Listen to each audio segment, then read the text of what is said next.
Well, hey, good afternoon. I'm still getting used to the just talking into the camera. I do confess it's a little weird, but I'm glad you're here with us today. My name is Trevor Burnt, and we have for you a special edition for today's child sermon.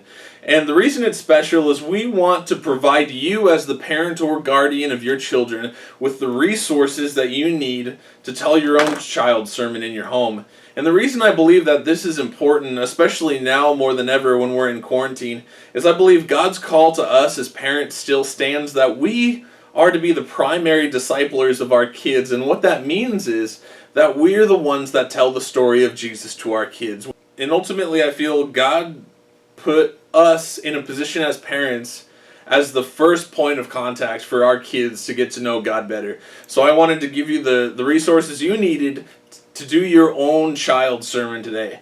And so what you're going to need is you're going to need a Bible. If you're going to talk about Jesus, you're going to need to know the book that it came from. And I'll give you the specific verses we're going to be going through. You're also going to need a rock today and a Sharpie.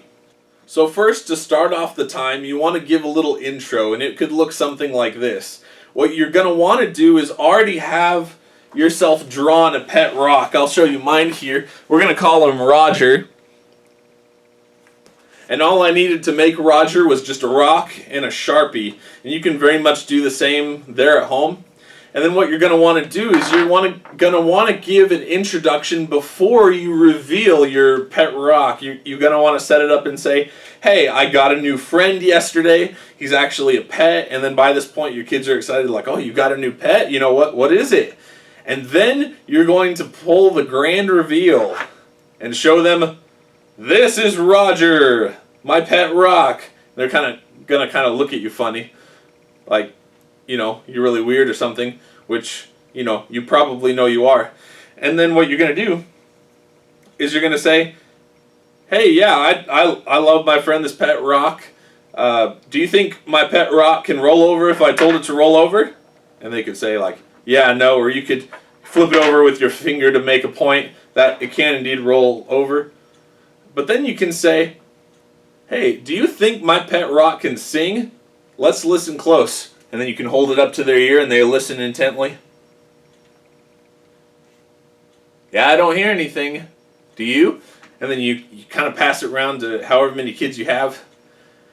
And then you can say, and then here's the clincher, right? Here's what ties it into our story today. You'd say, what if I told you there was a time in history when rocks almost sang? And this could be pretty interesting to them if this is their first time hearing about it. So then you're going to ask, do you know when that time was? And then if they get it right, you say, yay, good job, we got it right. The correct answer is, it happened on Palm Sunday.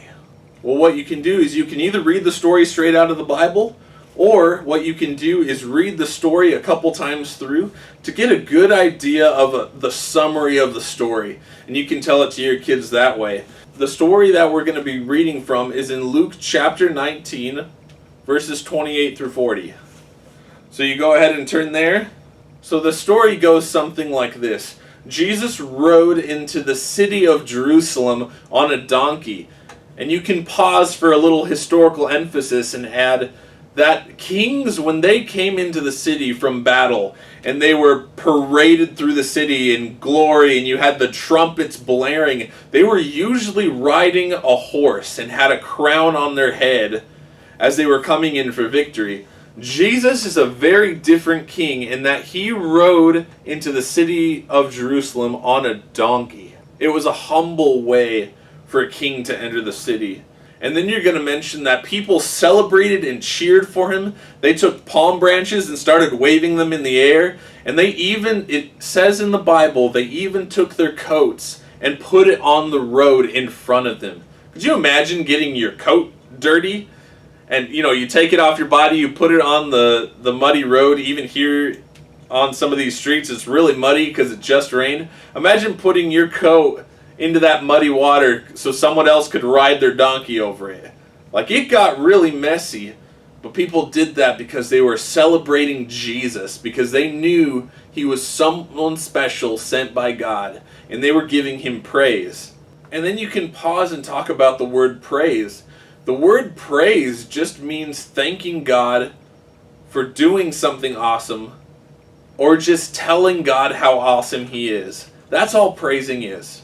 Now you also want to mention that there were some people called the Pharisees, and these were the Bible teachers of the time, the Old Testament Bible scholars, and they didn't like the fact that people were celebrating Jesus as a king. And so they actually went up to Jesus and said, "You need to tell your people to stop praising. It's really bad." And Jesus looked at him in the eye, and this is where our pet rocks come in, and he says, "If these people keep quiet, even the rocks will cry out." And it's a pretty incredible story. I'd encourage you to read it on your own. Again, the verses is Luke chapter 19, verses 28 through 40. And then as you're telling the story, you want to bring it to this conclusion because it brings it back to us. You want to say, you know, I'm kind of glad I've never heard my rock sing. It would be really sad if my rock sang to Jesus because I didn't want to. It would be really sad if my rock said thank you to Jesus because I wasn't willing to thank Him for all the amazing things that He has done in my life. So now with kids, it's always good to do some kind of activity. And once you close with that concluding discussion, then what you can do is you can make a pet rock with them. It's a simple, again, earlier I was saying all you need to do is get a rock and a Sharpie, and you can make some pretty funky looking faces. Or if you are the more artistic kind and have some enamel or acrylic paints available at home, there are some awesome video tutorials you can find on YouTube that show you how to make some really colorful pet rocks if that's something that you really want to do. But something simple also works. And just remind them as they look at their pet rock in the future, every time they look at it, say, "I want you to thank God for something every time you look at this rock," because it'll help remind us to do that. And another thing you can do with your kids is you can sing with them either one of your favorite worship songs or one of their favorite worship songs, so you can praise God together. Two that are always going to be on my personal favorites for worship songs is "This Little Light" by Nate Bristol and "Deeper Still," which is a VBS song we did a couple years back. And you can look those up on YouTube or use your own songs. Again, thank you for joining me today for our children's sermon. I'm really glad that your children have you in their life to point them to Jesus, because you have a greater influence than we will ever have. I really appreciate your hard work in loving your kids and pointing them to Jesus. We'll catch you next time. Take care. Bye-bye.